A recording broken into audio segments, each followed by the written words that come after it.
Halo guys, sahabatku pemirsa. Di video saya yang kemarin ada yang tanya sambil beneri sepeda. Video kemarin ada yang tanya, halo mas, bagaimana cara menghadapi kenyataan yang sulit? Bagaimana cara kita menyikapi bila lagi menghadapi keadaan yang sulit gitu. Menurut versi saya, tanggapan saya, ya memang hidup itu umumnya mayoritas memang menghadapi kesulitan begitu. Jadi kalau kita lagi menghadapi suatu kesulitan, misalkan ekonomi lagi terperosok, pendapatan lagi sulit,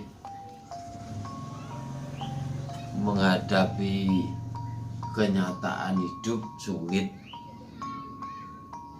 ya memang hidup itu harus ada sulit begitu. Karena kalau kita sikapi kesulitan itu justru yang membuat kita jadi pandai. Itu kita menjalani kesulitan enjoy gitu. Memang hidup itu seperti ini gitu.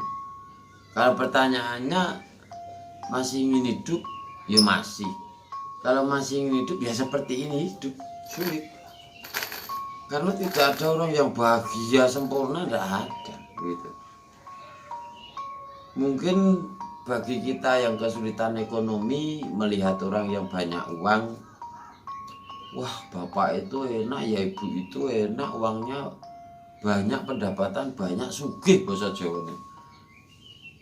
Tetapi dia pasti juga ada kesulitan, mungkin tidak di bagian ekonomi gitu. Entah mungkin kalau sudah tua kok uangnya masih banyak, dia menghadapi tulang yang keju-keju begitu sudah suatu kesulitan.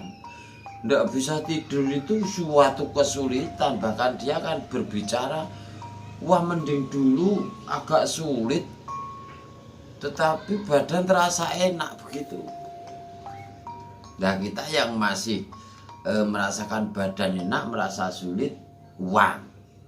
Sedangkan yang punya uang menghadapi kesulitan badan, tulang tidak enak, ya juga merasa sulit, susah untuk melewati begitu.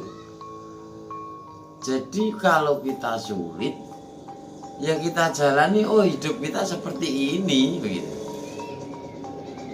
Kalau masih ingin hidup, ya seperti ini hidup begitu.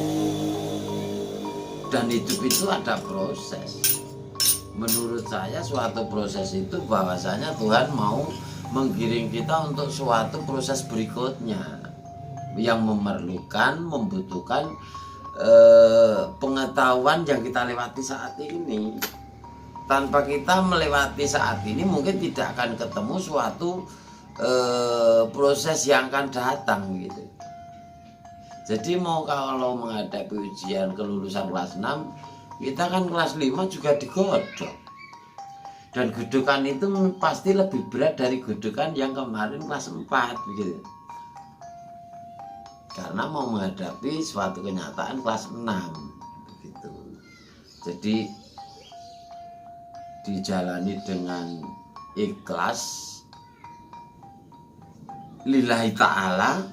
Ini kenyataan saya ya sulit seperti ini, tetapi kalau kita cari pasti ada yang lebih yang kita dapat ketimbang yang didapat orang lain begitu. Di sisi lain ekonomi kecukupan, pasti ada kekurangan di lain. Di sisi lain ekonomi terperosok, kekurangan, pasti diberi kelebihan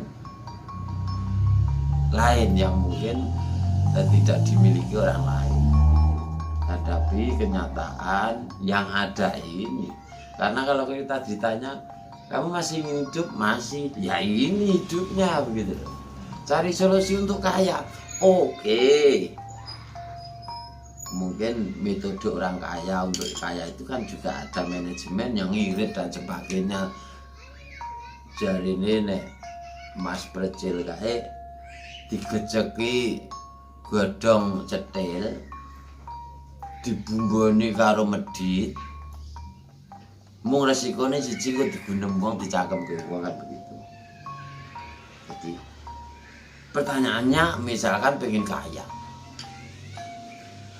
Apakah kaya juga terus menjadi enak?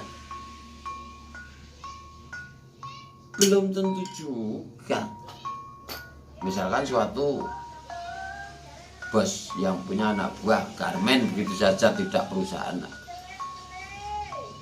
Kita pandang mereka itu fakta membangun sana sini rumahnya bagus.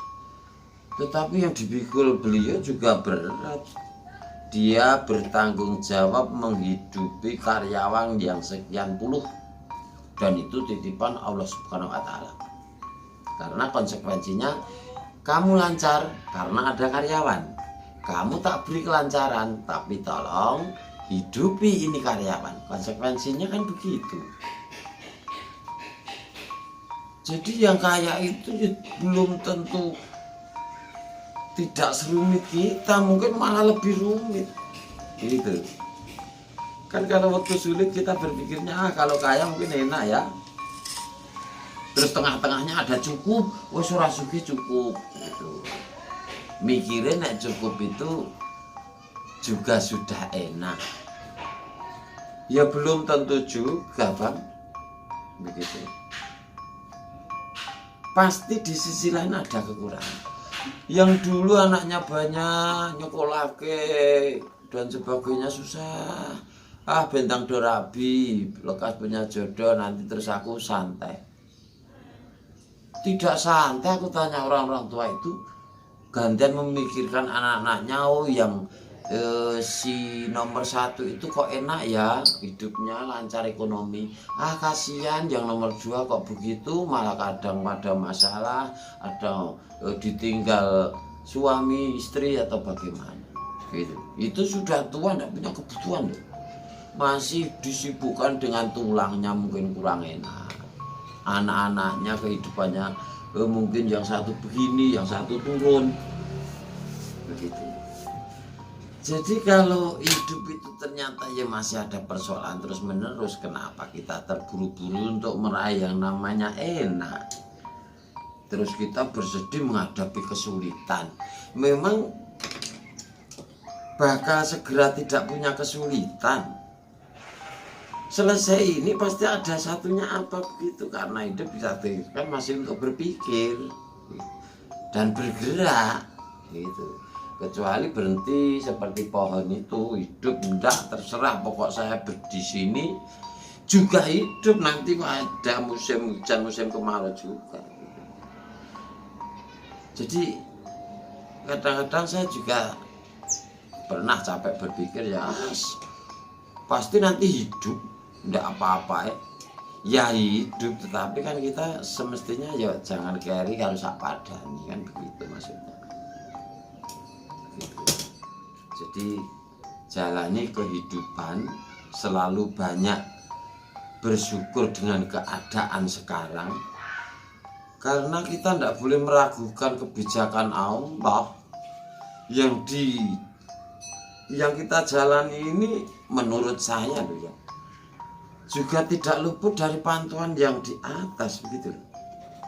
Kalau ini juga dalam pantauannya, kenapa kita meragukan kebijakannya? Begitu. Pasti Tuhan punya rencana lain di balik proses ini. Begitu. Jadi ya seperti itu, kalau saya dijalani dengan apa yang ada hari ini dan selalu mengedepankan rasa syukur dan berterima kasih pada Sang Pencipta, karena kita meyakini ini suatu proses yang menuju ke suatu proses berikutnya. Dan namanya proses pasti tidak ringan dan tidak gampang gitu. Kalau kita mau menuju ke hal yang gampang, ya mana ada masih hidup gampang-gampang begitu, enggak ada saya kira. Cukup ekonomi pasti mikir anak yang lain. Cukup ekonomi pasti anaknya kurang bagaimana atau yes begitu terus sampai kita tua. Saya kira begitu loh ya. Saya ini menurut saya dan kemampuan cara berpikir saya, bila kurang berkenan mohon maaf, kemampuannya saya sampai segini dulu. Jadi menurut saya ya kita berusaha berpikir untuk maju, berpikir untuk tidak kaduan sama tetangga, perekonomian, kehidupannya begitu. Tetapi itu tujuan untuk merubah suatu ekonomi loh ya, untuk mikir maju. Tapi nih untuk lari dari kesulitan, selama kita masih beraktivitas dan bergerak, di situ pasti ada suatu perkara yang harus dikerjakan begitu. Begitu pemirsa,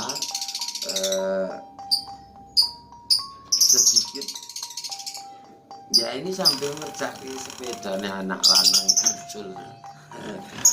Oh ini begini ya, terus berputar nanti sampai di atas turun lagi seperti ini, kira-kira begitu. Yang muda terus jadi remaja tua, terus kembali ke bawah lagi seperti anak kecil begitu. Saya kira begitu prosesnya begitu. Jadi ada kurang lebihnya dari ucapan kata saya kurang berkenan, mohon maaf. Keterbatasan dan kurangnya pengetahuan saya ini hanya iseng-iseng sambil benahi ini ngisi itu konten YouTube, dan mudah-mudahan ada yang berkenan dengan video saya, ucapan saya ya, berbagi sama saya. Tolong yang berkenan bantu subscribe itu channel Mitra Budaya begitu. Semoga dengan selalu melakukan berbagi kebaikan, ibarat kita menanam kebaikan, insya Allah minimal kita tidak merasa bersalah karena kita berbuat baik, minimal. Tetapi kata orang-orang yang pinter itu katanya kalau menanam kebaikan nanti juga akan panen suatu kebaikan begitu. Tetapi yang saya rasakan minimal, saya tadi baru berbuat kebaikan sejam yang lalu dengan mungkin membantu subscribe atau menolong seseorang lain dan sebagainya. Sekian dulu ya guys, sahabat-sahabatku dalam budaya. Tetap jalani kehidupan dengan mengedepankan berterima kasih atas kebijakan Allah. Menurut agama saya yang diberikan ini pasti yang terbaik menurut saya begitu. Karena setiap hamba yang diciptakan ini pasti ada manfaatnya, punya tujuan yang menciptakannya gitu. Begitu dulu, terima kasih, kurang lebihnya mohon maaf dari ucapan saya yang kurang berkenan. Terima kasih yang sudah bantu berbagi nyakret channel saya Mitra Budaya. Oke, terima kasih guys, jumpa di video selanjutnya. Oke.